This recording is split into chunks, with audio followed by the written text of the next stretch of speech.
Social development organization SDO न सिंधुना अहानब नोंगिन trophy state level 6A side open day and night football tournament 2026 हौदोपगी थोरम अमा लिलोंग तुरिल अहनबी अरिबम सलमदा लेबा SDO प्लेग्राउंड पंगथोखरे। सोशल डेवलपमेंट ऑर्गेनाइजेशन SDO की MD Razauddin, local adviser MD Nasir Khan एलाइज इमाम, लिलोंग हरोइबी कॉलेज के प्रोफेसर MD सादिक रहमान याउना मसक नाइबा मियोय कयाना प्रेसिडियम मेंबर ओइन सर्व याखिबा थोरम अदुदा चीफ गेस्ट ओइखिबा मणिपुर लेंगा की पावर डिपार्टमेंट सुपरिटेंडिंग इंजीनियर ओइबा अलहज doctor Mohammad Riyazuddin Khan global excellence award ने फोंदोखिबा वफम खरा तामिनसे।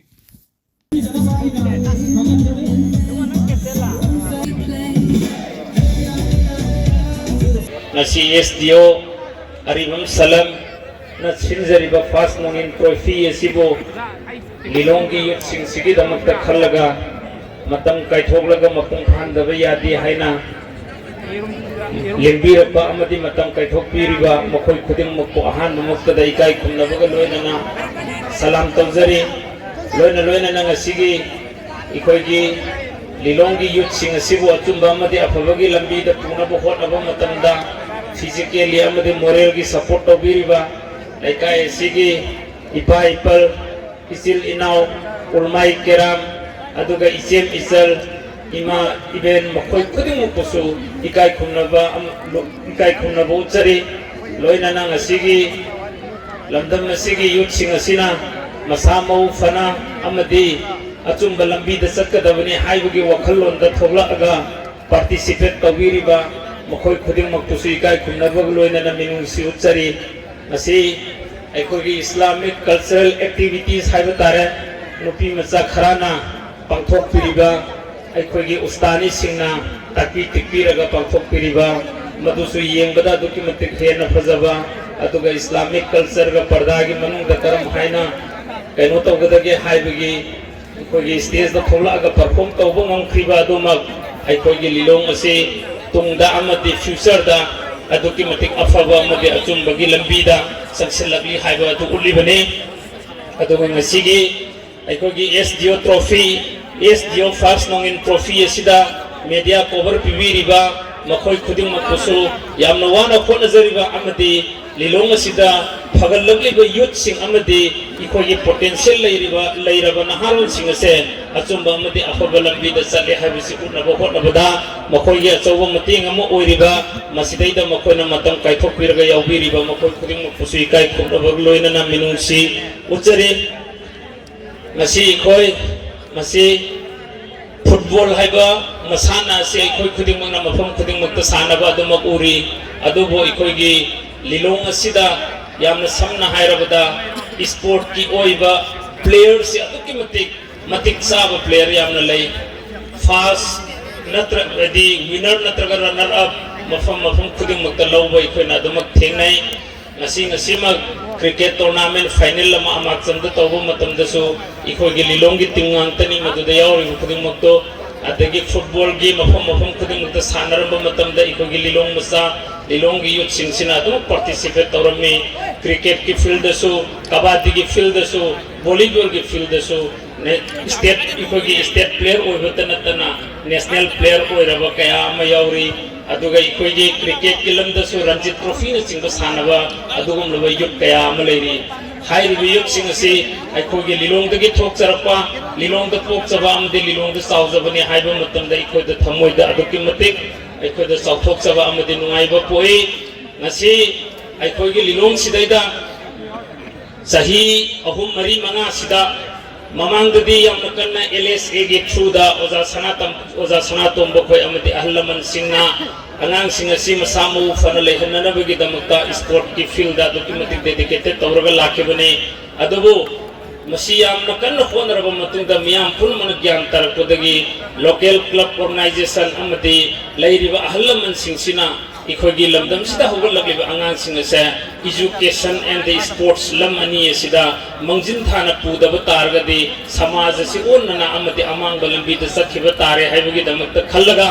ahing nungthil leptana ikhoi leiriba local leader sing club organization sing makoi sing sin khona birise maru oina lilung gi yot sing sigi damuktani makoi no khona riba mehani khuding mo ase afaba amadi achum balambida Allah na pubira ko oisano aduga amana ikhoi gi leibiriba sanariba amadi sanaroi sing sina thamoida amalerami yamna chauna aikhoida sanaroidi matik chana leiba sananing ba misu aduki matik chana leiba aduga infrastructure sport related field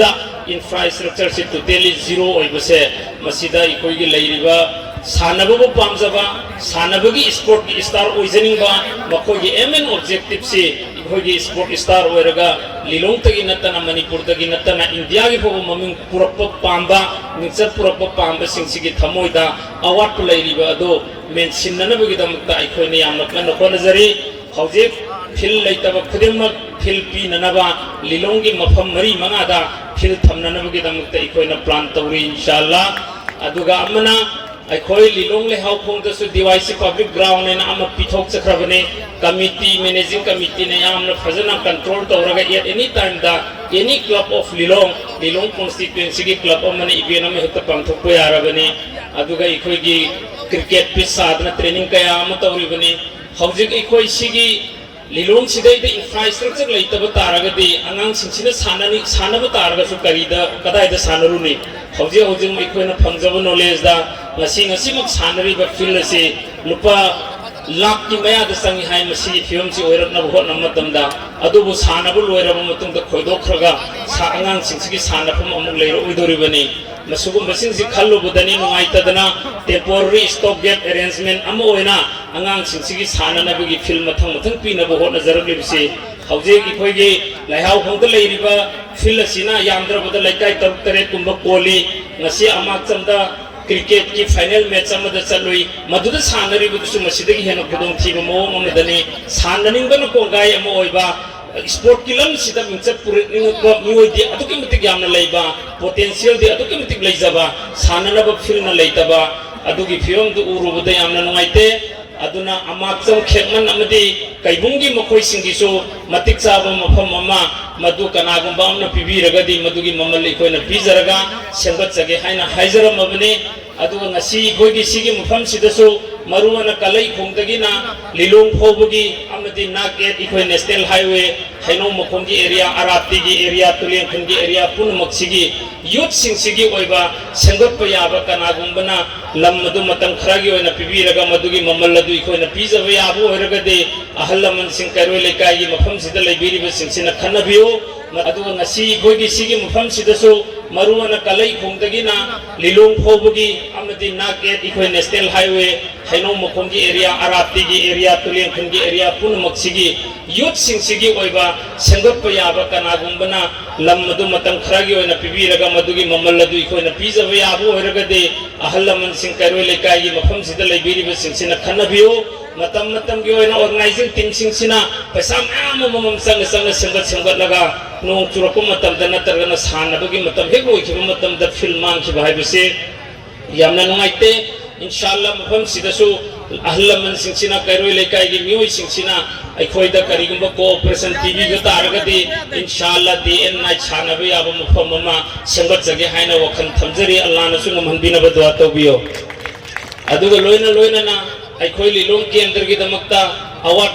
pa hai bisidi khon haina rudna kanadre tawigum basung aikhoi maduta ninghan roisi aikhoi larik leisu haibagi lamda lilong ase aduki mating sat leiraba lilong amani officer kaya am leiri IAS IPS MCS doctor engineer so many human resource ta aduki mating chana leirabani tawigum basung aikhoi gi lilong da leiriba doctor engineer sing MCS singduna lambi phan bangamde sport field lei bangamde hospital phajana sagat bangamde school phajana sagat bangamde high river infrastructure lilong ge niche of the infrastructure kanana sangat kane madugi responsibility piriba leader aduna sangat pihom thokune high river khuding mag asidi isa ge yumda doctor engineer paidang leiba taragaso makhoi singduda responsibility na leitaba loina na makhoi singduda that means the governance system is not allowed them to establish any public infrastructure by their own self मखोई अदुगी system of administration द लेबा मरमना अखोई लिलोंगी infrastructure वालिबा मखैसे सेमगत नबगी दमकता यामना कन्ना होटनरबा अमदी आशा तौरिबा इकोई खुदिंगमक अमतो ओइमिनरगा लिलोंग असे वाटलिबा हाइबसी infrastructure खतने इकोई लेरिबा अंगांग नुपी मचासिंग लेरिकता अदुकी मतिक फजन हैरकली नुपा मचासिंगु लेरिकता अदुकी मतिक हैरकली sport की लमदा अदुकी मतिक मंजिन थारकली अदु इंफ्रास्ट्रक्चर वाटलिबसी सेमगत नबगी दमकतदी अखोई नखोई वखलोन अमखतो ओइमिनरगा तुंगी जेनरेशन की अवार्ड पर लेहौरीबा पोट खुदिंगमक असे मेंखटपा ngamnanaba ikoi khudingmak pon asi haibasini aduga ngasi ikoi ge organizing team sina sinjaribasi aduki matik yamna fazana singre ikoi di tasengna hairabada FIFA World Cup ki Qatar da ka pangthokhiba adugi model malai tasengna hairabada makoi gi dedication and cooperation it is highly appreciated makoi ikoi na aduki matik appreciate tawjari masum haina lana mathang hena chawna sinba ngambagi tawfik pina biboisano aikhoina ngamjaba haiba bo leitriba fil ase aikhoina matang kharagi na temporary da mioi kanagi no malopu duda magi lokadaba phawlok natrana kagadaba income do sahi ahum gira mari gira pithokhraga ahum mari tor su satna basangasi ikhoina pangal la abo matungda aikoi amakka permanent fil do inshallah thok saga haibase asa tawjari aduga amana lairiba ngasiga organizing team sina organize tawba matamda lakliba ikoigi players singsidagi natrana team singsidagi makhoina haithiba paisa muktu suna pungamdabasu mayamam yaromgane adubu sanhandabadi yade ikoigi lairiba laikai youth singsigi interest tawjaba ngangtani makhoi khuding maktugi award apa lairiba singdudasu financially aina ngamjaba organizing team na adum haibiro ai tawjage aduga electric masa thaliba khuding makse free nate masigi damakta ikoigi charges darkar legani thamani sizinarpanina madugi bill dusu inshallah ai pujage aduga ikoigi lairiba